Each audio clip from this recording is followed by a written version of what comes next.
Overrated Brian Ortega. Oh, man. This guy is so overrated. Holy shit, man. Right, we saw the Volkanovski fight. Brian Ortega ain't Volkanovski, right? He's not going to hold down Yair Rodriguez.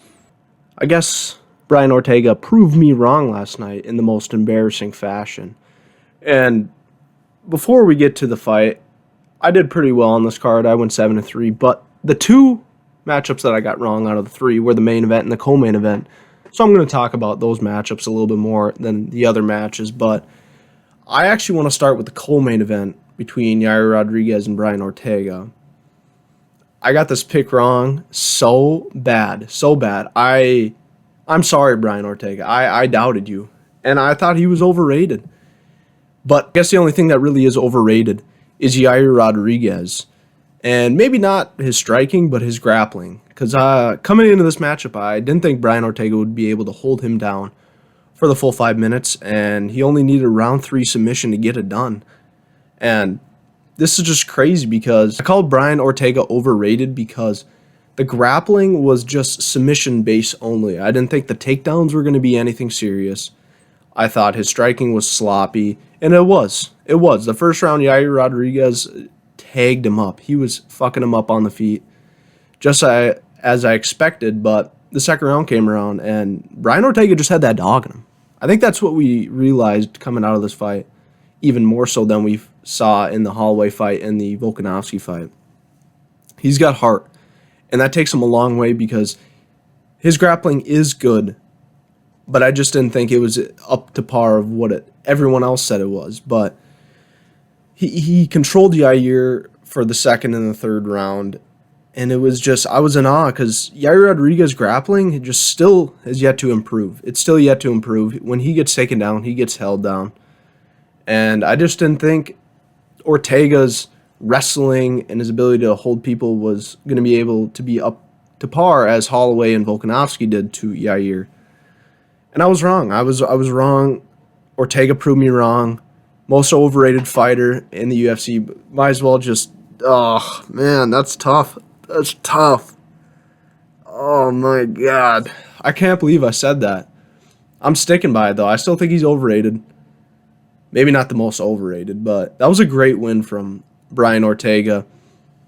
He got fucked up on the feet, and that was something that I knew coming in that would happen, but I guess Yair Rodriguez just really needs to work on his grappling if he ever wants to be anything good, right? Because Ilia Topuria could do that to Yair Rodriguez any day of the week. Most of those guys in the top 5 now can grapple very well. And Yair, he can't put it all together. You know, his striking outside of the first round looks sloppy, and he wasn't, tagging him with, tough shots after the first round. But I don't know what it was. I don't know if it was the gas tank, the heart, what was it with Yair? And I rewatched that fight, and he just gave up position so easily to Brian Ortega. And the submission at the end, he kind of just let it sink in. It was a tight squeeze. Ortega, what a win. I mean, that was actually a very impressive win. I thought he was going to get steamrolled. That was probably the most confident I was in any of the picks. I thought Yair would dominate him on the feet, and that would just be the end of discussion. I thought if he was going to be on his back, he'd be throwing elbows, and he did. He was fighting off his back. It just was... Brian Ortega is really just that good on the ground, and there's a lot to take away from Yair and Brian Ortega. Ortega, I don't want to see him fight for a title. I think that's a little ridiculous. He's coming off of 2 losses, just beat Yair Rodriguez, but that doesn't warrant you a title shot. No. I want to see him fight someone else, maybe for number 1 contenders, because then if he beats another one, then I think he deserves a title shot. Because if he can go out there and grapple with Movsar Evloev and give him trouble and beat him, that'd be crazy. If he can somehow, take out some of these other contenders, maybe like an Aljo or a Volkanovski. I don't want to see the Volkanovski fight because there is danger there for Volkanovski.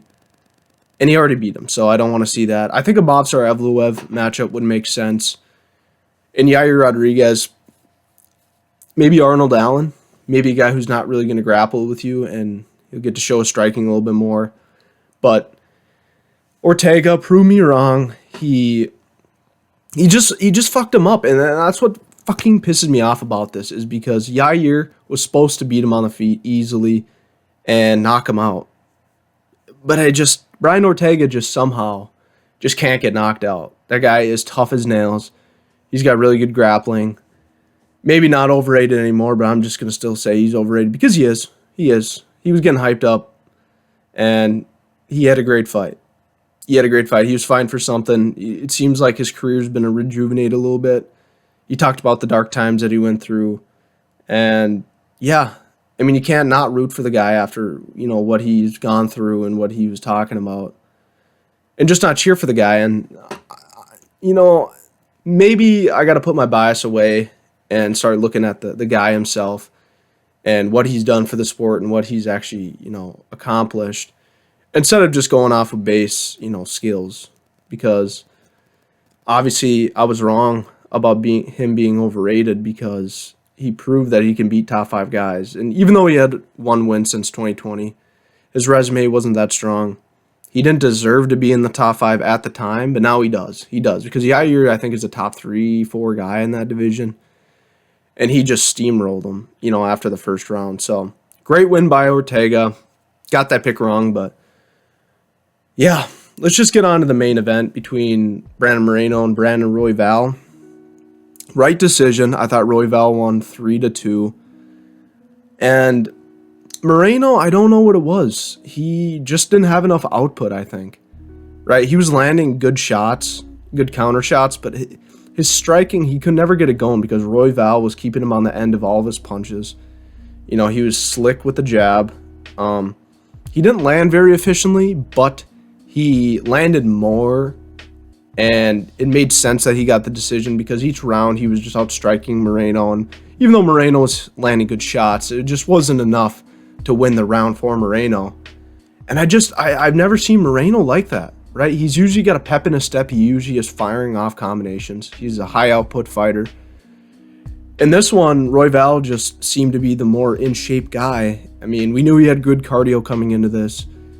We know he can go 5 rounds. I just thought Moreno would just outskill him, but outside of the measly takedowns he got, Royval fought very good. And Royval, I'm going to keep talking about the accuracy because he didn't have his best accuracy night. He was throwing a lot of punches, but he was overwhelming Moreno. And Moreno could never really get his offense going, and that was a problem for Moreno early and often. And we thought coming in the 3rd, 4th, 5th, he would pick it up, try to land more combinations, try to get Royval going on the back foot, but Moreno was just the guy on the back foot the entire time. He never let his hands go, he utilized his grappling, but very minuscule amount of grappling, right? He would try to take him down, and if that didn't work, he would just, go back to sitting right here and then countering with the right. And it just wasn't effective tonight. Royval just kind of, it wasn't an impressive win, but it was a good win for Royval. I like to see that from Royval, showing that he can beat top guys in the flyweight. And what do you do with Royval, right? Because Royval just came off a championship fight. He called out Pantoja, which maybe let's pump the brakes on that fight for now. Maybe give him Albazi, because Albazi does deserve the #1 contender fight. He was scheduled to face Moreno. That fight intrigues me. Let's see if Royval has improved his grappling enough to hang with a guy like Albazi, because he's going to try to take you down. And I think it'd be interesting to see the dynamic between the striking and the grappling of Albazi and Royval. And for Moreno, I don't know. He's a big name. And, flyweight's not that stacked. It doesn't have that many guys. It's probably the worst division in the UFC when you go top to bottom. But I just, who do you give Brandon Moreno? You don't do Kaikar France. Maybe Manel Cap. That'd be a great fight. I think Manel Cap, let's say that. Manel Cap. Yeah, just an interesting fight for Moreno. He didn't look like himself, right? You can't expect to win 5 rounds when you have such a low output when a guy is coming at you and on the front foot for the majority of the fight, landing. I don't know if he thought he won, but the 4-1 decision for Moreno was ridiculous on the scorecards. I thought 3-2 was pretty easy. for Royval. And yeah, Moreno just didn't look like he wanted it as bad as Royval did. Royval, he was getting memed before the fight even started. And that guy came out ready to go in enemy territory and just does what he does best. Heavy pressure style, high output, and an amazing gas tank. And that's what he did really to win the fight. Moreno just didn't have any answer for him. Got that pick wrong. Just not looking good for me in main events. I've got 3 in a row wrong now, so I think next week we should pick back up to 4-3. But anyways, let's talk about some other fights on the card. Well, let's talk about Raul Rosas pulling out of this fight. I heard it's scheduled for next week, but we didn't get an official announcement on that. Apparently, one of the two hasn't signed the contract yet, but I'm expecting it to be next week. Rosas pulled out with literally like 5 minutes or 10 minutes ago till the fight happened, and that's a tough break. That was a good fight I wanted to see on there. I wanted to see Raul Rosas, but we'll see him in the near future in 1 to 2 weeks, whenever he is ready to go. But yeah, that was a sad moment because I really wanted to see Raul Rosas. But let's talk about a little bit more of the main card fights. Daniel Zellweger versus Francisco Prado. I picked Zellweger to win. He gets it done, beats Prado.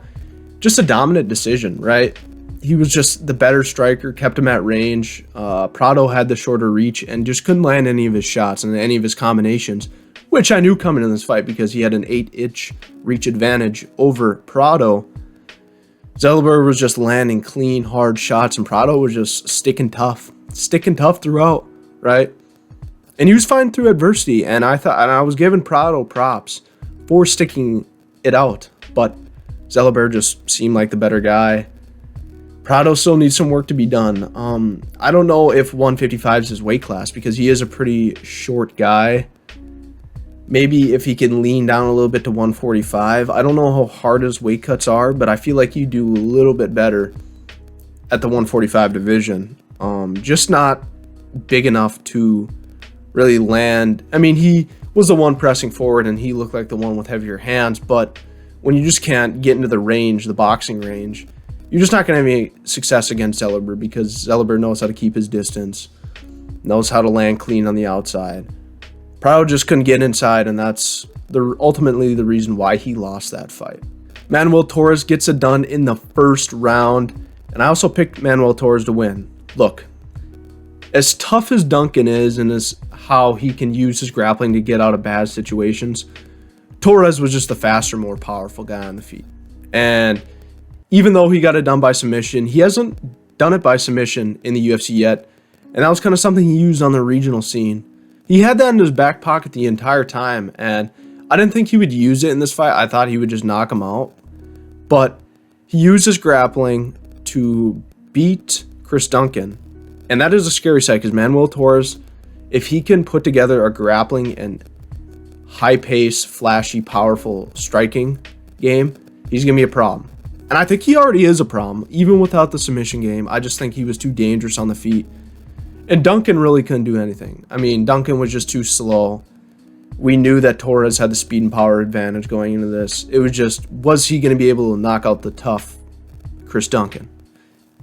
But he submitted him, so that was a great win for Manuel Torres. I got that one right, too. I just thought it was going to be a knockout. Submission in the first round. Quick early finish for Manuel Torres. He's making a name for himself, so I'm excited to see who they give him next. Hani Barcelos turns back the clock and looked really good against Christian Quinones. And Barcelos, just a veteran move. He fought like a vet the entire night. He still looks good for how old he is. And I knew he was going to get this one done by decision. But he got it done by submission. And Barcelos, going into this fight, we knew he fought tougher competition. Quinones just hasn't fought anyone the level of Barcelos, right? He's going to make it tricky for Quinones to get in, and he's just a tricky guy to face. And ultimately, when Barcelos was landing, he kind of looked faster. Like, maybe it was just me, but he looked faster. He knew what he was doing. And what a win by Barcelos. I get that one right. Let's talk about some other fights. Edgar Chairez gets it done by submission versus Daniel Lacerda. Knew it was going to happen, first round finish. I just thought KO again. but Edgar Chairez just showed that he was the better fighter in the first fight. Was the better in the second fight. And let's see what he does next, because he missed weight, a considerable amount of weight. Does he fight 125 or does he move up to 135? I do think he's dangerous either division, and he's exciting. He knows how to finish fights. I'm excited to see what he does next, but he's got to make sure he's got to get his weight on point. They both missed weight, which was kind of crazy, but Chairez missed it by a considerable amount. So yeah, I mean, I'm interested to see what he does next, but nonetheless, I'll be excited for it. So I got that pick right. Faris Ziam beats Claudio Puelles. The theme of the night was takedowns just really weren't winning matches because there was a lot of control with no damage. And this was another fight. Claudio Puelles controlled him for a majority of the fight. But once Faris had control of Puelles, he was landing better shots. Right, and on the feet, he also had a major strike differential against Puelles. He just wasn't throwing anything on the feet. And although he was taking down Ziam, he just wasn't doing anything with it. You know, if you just control a guy, they're not really going to, you know, I'm glad they scored it for Ziam because Ziam really did more in the fight. Split decision, I just don't understand. Ziam, I thought, won clearly 2-1. But nonetheless, Puelles, I knew this was going to be a problem, right? He wasn't dangerous at all. The only thing he was dangerous in was submissions. And it was really leg locks. And if you know how to game plan for that, you should be fine. Although he used more grappling, although he was trying to work different positions, no damage was dealt. No damage was dealt, so Ziam could land more strikes. He only had to fear the takedown, which he didn't do that well of a job against. But although he could scramble positions, get out of bad positions, he landed the cleaner, harder shots on Puelles. Puelles really had no answer. And that shit style he has, I don't want to see it anymore. He was overrated. Just, I mean, if you can't beat Faris Ziam, pack it up. Him and Kron Gracie would have one of the worst goddamn striking matches of all time if they ever fought. I'm just saying that would have been really bad. Ronaldo Rodriguez submits Dennis Bondar. I got this pick wrong. This is one of the picks I got wrong. I thought Bondar was just going to outskill him on the feet and take him down, but Ronaldo Rodriguez was really tough. He was eating big shots from Bondar and ultimately submitted him with the second left. Got that pick wrong. The experience was there, but he just wasn't fighting anyone good that I thought. Bondar, although he lost twice, he looked decent enough to pick him in this fight, but Rodriguez gets it done. And another person who got it done, which was controversial, although it was the right decision, was Felipe Dos Santos over Victor Altamirano. Really disappointed from Felipe Dos Santos. I thought he'd go out there and completely steamroll Victor Altamirano, but Altamirano was tricky yet again for Dos Santos. The elevation really, really hurt some of these fighters. I'm sick and tired of cards and elevation where people gas out because it's not entertaining. Luckily, they kind of planned it out where the heaviest division was 155, which didn't make a difference really, but it affected this match because Dos Santos doesn't really have good cardio, so that affected him in this fight, although he landed better shots. And Victor Altamirano made it tricky. He ultimately got it done, right? Takedowns just didn't matter in this fight. Nothing was being done with him. Dos Santos, although it wasn't as high output as his last fight, high enough to get him the decision. Got that one right. I thought it'd be a knockout in the first round, but you know, it was a decision. I'll take it.